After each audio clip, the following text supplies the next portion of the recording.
Hey, District 51. So we are going to talk about how we set our sales goal.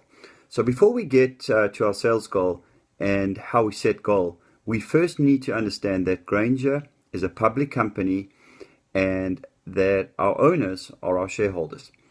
In preparation to the start of the year, Granger sets a company goal and we forecast this to our existing and potential shareholders. This goal consists of a base goal, which is made up of historical sales and market projections. So with market projections, things like industrial production market, the MRO market.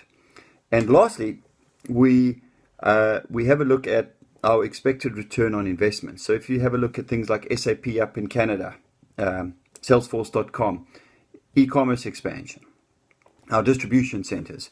So if you combine the actual base goal with those returns on investments, that's how we as a company come up with our Granger company goal.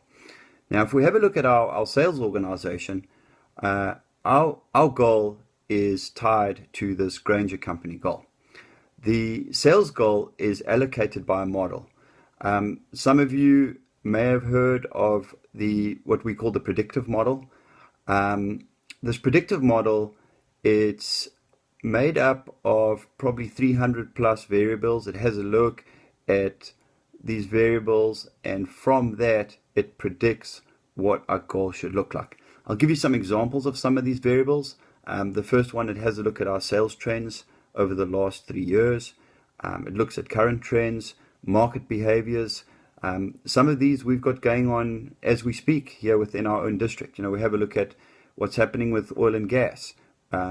The likes of customers like Walden Pumps, they're struggling because they're not able to produce the pumps that they were because of the downturn in oil and gas industry. Steel dumping from the east. We know what's going on with Kel Steel. Tough times there right now. So these market behaviors are actually picked up by this model. Another area is things like large spikes. So I'm not talking about big hits like some of the lighting projects that we've done at Steelscape. I'm talking about projects like some of the lockout tagout projects at Poly One. Anything tied to an account manager that's $50,000 or more. So yes, the model does pick up those aspects. And then lastly, with regards to the sales organization goal, besides the model, we have a close look at local intelligence. So you have a look here at our team. Obviously, I spend a lot of time with you in the field, but at the same time, through the forecasting template that I use, you guys forecast where you think you're going to be in H1 of next year. You make your comments. We put some one-on-one time on the calendar. We go through the why behind your comments.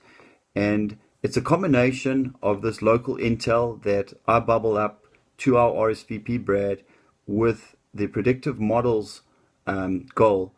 And that's how we actually come up with the sales goal for your local CSG. And folks, that is it. Any questions, please raise your hands and we'll address them. Thank you.